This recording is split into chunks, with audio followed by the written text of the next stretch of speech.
श्री गणेशाय नमः। श्री सीतारामचंद्राभ्याम नमः। श्री महर्षि वाल्मीकि परिणीत श्रीमद् वाल्मीकि रामायण बालकांड 32वां सर्ग। ब्रह्मा पुत्र कुश के 4 पुत्रों का वर्णन। सोनभद्र तटवर्ती प्रदेश को वसु की भूमि बताना। कुशनाभ की 100 कन्याओं का वायु के कोप से कुब्जा होना। विश्वामित्र जी कहते हैं, श्री राम सुनो, पूर्व काल में कुश नाम से प्रसिद्ध एक महातपस्वी राजा हो गए हैं। वे साक्षात ब्रह्मा जी के पुत्र थे। उनका प्रत्येक व्रत एवं संकल्प बिना किसी क्लेश या कठिनाई के ही पूर्ण होता था। वे धर्म के ज्ञाता, सत्पुरुषों का आदर करने वाले और महान थे। उत्तम कुल में उत्पन्न विदर्भ देश की राजकुमारी उनकी पत्नी थी। विदर्भ देश की राजकुमारी उनकी पत्नी थी। उनके गर्भ से उन महात्मा नरेश ने 4 पुत्र उत्पन्न किए जो उन्हीं के समान थे।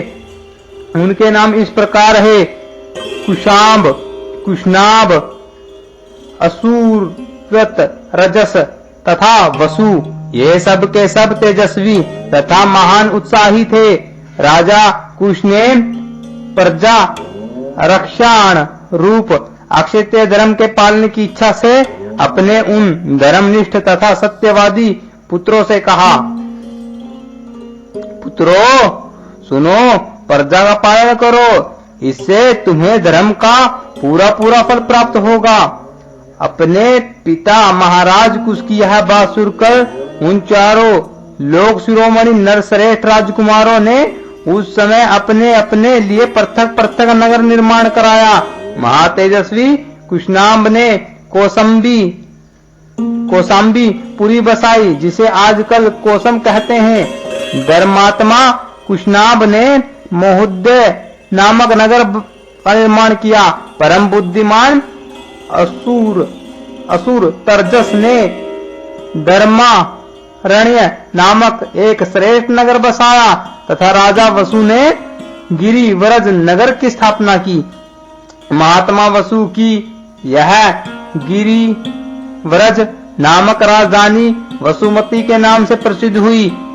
इसके 4 ओर ये 5 श्रेष्ठ पर्वत शोभित होते हैं। इसके चारों ओर ये 5 श्रेष्ठ पर्वत शोभित होते हैं। यह रमणीय सोन नदी दक्षिण पश्चिम की ओर से बहती हुई मगध देश में आई है, इसलिए यहाँ सुमा गदी नाम से विख्यात हुई है। यह इन 5 श्रेष्ठ पर्वतों के बीच में माला की भांति शोभित हो रही है। श्री राम सुनो, इस प्रकार मागधी नाम से प्रसिद्ध हुई यह सोन नदी पूर्वोक्त महात्मा वसु से संबंध रखती है। रघुनंदन सुनो, यह दक्षिण पश्चिम से आकर पूर्वोत्तर दिशा की ओर प्रवाहित हुई। इसके दोनों तटों पर सुंदर अक्षेत्र उपजाऊ खेती है। अंत यह सदा सस्य मालाओं से अलंकृत हरी भरी खेती से शोभित रहती है। रघुकुल को आनंदित करने वाले श्री राम सुनो, धर्मात्मा राजऋषि कुशनाभ ने घृताची अप्सरा के गर्भ से परम उत्तम 100 कन्याओं को जन्म दिया। महात्मा वसु की यह गिरिव्रज नामक राजधानी वसुमती के नाम से प्रसिद्ध हुई है। इसके चारों ओर ये 5 श्रेष्ठ पर्वत शोभित होते हैं। 5 पर्वतों के नाम इस प्रकार वर्णित है: विपुल, वराह, वर्षभ, ऋषि, गिरि, चेतक। वे सबकी सब सुंदर तथा रघुकुल को आनंदित करने वाले श्री राम सुनो, धर्मात्मा राजऋषि कुशनाभ ने घृताची अप्सरा के गर्भ से परम उत्तम 100 कन्याओं को जन्म दिया। वे सबकी सब सुंदर रूप लवण्य से शोभित थी।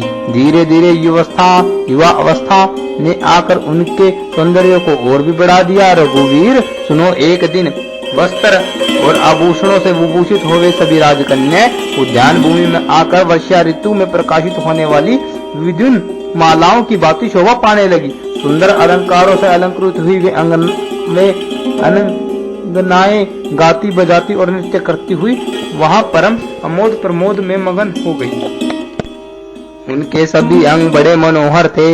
इस भूतल पर उनके रूप सौंदर्य की कहीं तुलना नहीं थी। उस उद्यान में आकर वे बादलों के ओट में कुछ छिपी हुई तारिकाओं के समान शोभा पा रही थी। उस समय उत्तम गुणों से संपन्न तथा रूप और यौवन से शोभित उन सब राजकन्याओं को देखकर सरव स्वरूप वायु देवता ने उनसे इस प्रकार कहा, सुंदरियों, बताओ, मैं तुम सबको अपनी प्रेयसी के रूप में प्राप्त करना चाहता हूँ। तुम सब मेरी भार्याएं बनोगी। अब मनुष्य भाव का त्याग करो और मुझे अंगीकार करके देवांगनाओं की भांति दीर्घ आयु प्राप्त कर लो। विशेषतः मानव शरीर में जवानी कभी स्थिर नहीं रहती, प्रतिक्षण क्षीण होती रहती है। मेरे साथ संबद्ध हो जाने पर तुम लोग अक्षय यौवन प्राप्त करके अमर हो जाओगी। अनायास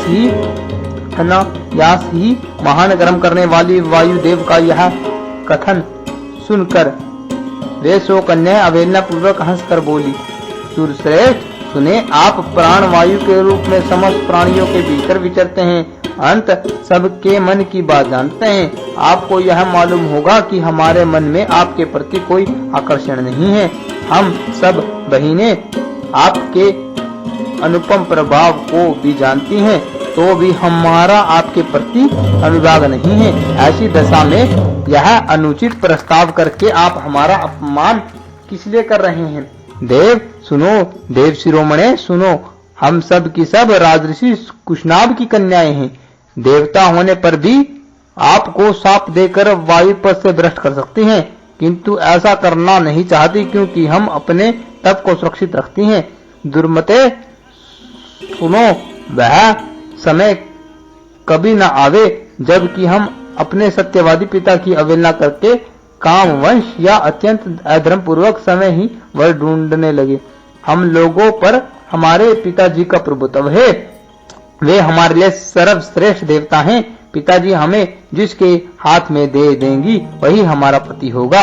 उनकी यह बात सुनकर वायु देवता अत्यंत कुपित हो उठे। उन्हें ऐश्वर्यशाली प्रभु ने उनके भीतर प्रविष्ट हो सब अंगों को मोड़कर टेढ़ा कर दिया। शरीर मुड़ जाने के कारण वे कुबड़ी हो गई।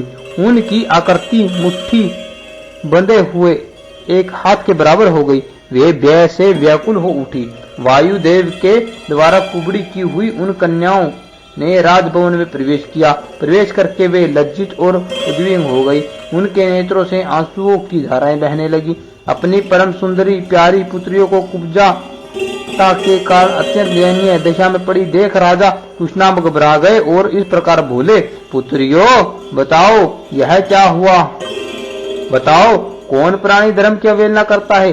किसने तुम्हें कुबड़ी बना दिया है जिससे तुम तड़प रही हो किंतु कुछ बताते नहीं हो? यो कहकर राजा ने लंबी सांस खींची और उनका उत्तर सुनने के लिए वे सावधान होकर खड़े होकर बैठ गए। इस प्रकार श्री वाल्मीकि निर्मित अर्ष रामायण आदि काव्य के बाल कांड में 32वां सर्ग पूरा हुआ।